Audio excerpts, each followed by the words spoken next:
Elsa stood in the observation deck of the Terran Defense Station Sentinel-9, her fingers dancing across the holographic interface as streams of data cascaded before her eyes.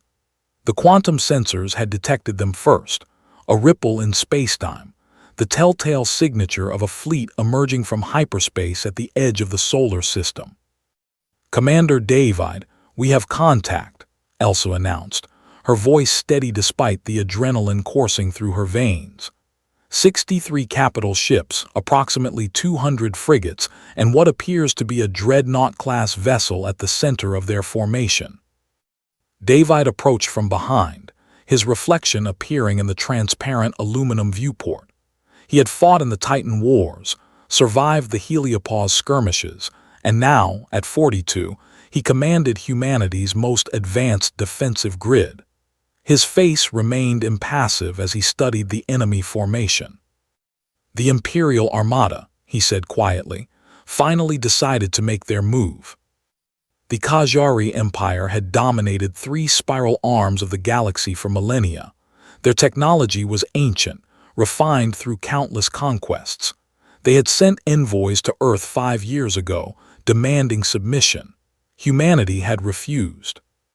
"They're broadcasting on all frequencies," Elsa reported, translating the alien transmission through her neural interface. "Standard declaration of annexation. They expect us to surrender within the hour." David's lips curved into something that wasn't quite a smile. How civilized of them. Tactical assessment. Elsa's fingers moved with practiced efficiency, her augmented cognition processing terabytes of sensor data per second. "Their ships are using conventional fusion drives. Energy signatures indicate plasma-based weapons systems and kinetic bombardment capabilities.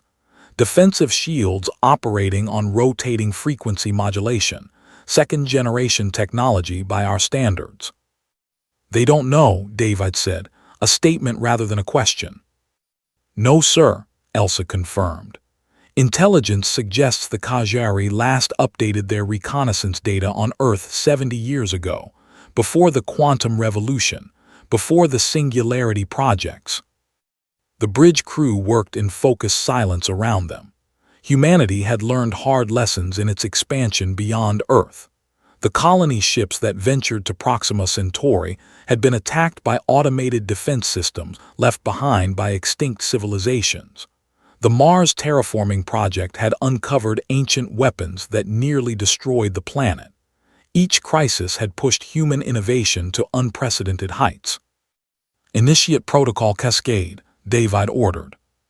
Throughout the solar system, humanity's true defenses came online. Not the obvious orbital platforms and missile batteries that any conventional military power might expect, but something far more sophisticated. Elsa activated the quantum entanglement network. Across 4 planets, 7 moons, and 3 asteroid bases, defensive systems synchronized instantaneously, operating in perfect coordination despite the vast distances between them. "Singularity cores at full power," she reported. "Alcubierre interceptors launching from Luna Base, antimatter batteries charging, causality disruptors ready." The Imperial Armada advanced with the confidence of a civilization that had conquered 1,000 worlds. Their dreadnought, the Eternal Dominion, was a vessel 3 kilometers long, crewed by 10,000 warriors, and armed with weapons that could glass a continent. They never saw it coming. Elsa watched through a dozen different sensor arrays simultaneously, her enhanced mind processing the battle in real time.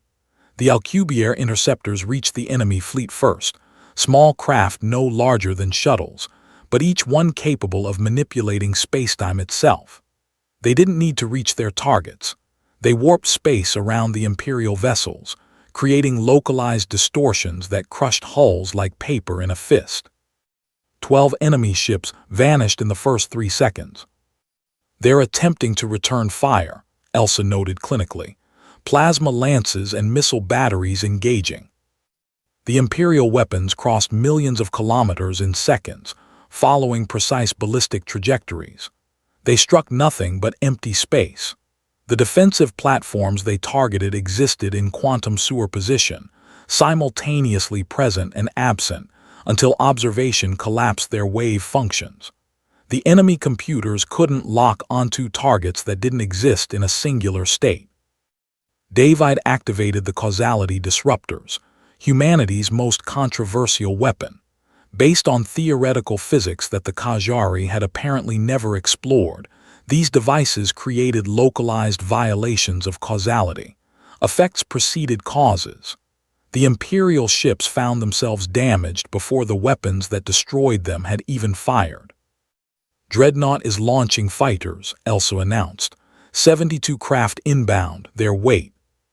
She paused, her expression shifting from professional detachment to something approaching pity. Sir, their fighters are piloted. Biological pilots, no AI assist. David's jaw tightened. Electromagnetic pulse, wide dispersion. Disable their craft non-lethally if possible.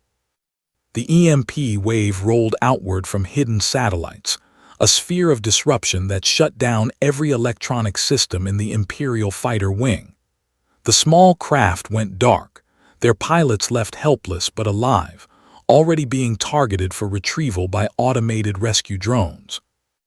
The Eternal Dominion attempted a desperate maneuver, its ancient engines straining to generate a hyperspace window. Elsa watched the calculations scroll across her vision. They needed 4 minutes to charge their drive. They had 18 seconds. The antimatter batteries fired, not projectiles, but carefully shaped explosions of matter-antimatter annihilation channeled through magnetic fields. The resulting beam punched through the dreadnought's shields as if they weren't there, converting the ship's forward section into superheated plasma. Secondary explosions rippled through the massive vessel as containment fields failed and fusion reactors breached. The Eternal Dominion broke in half, its death throes visible from Earth as a new star briefly flaring in the night sky. Total engagement time, 47 seconds, Elsa reported.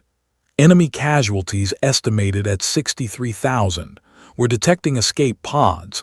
Shall I authorize rescue operations?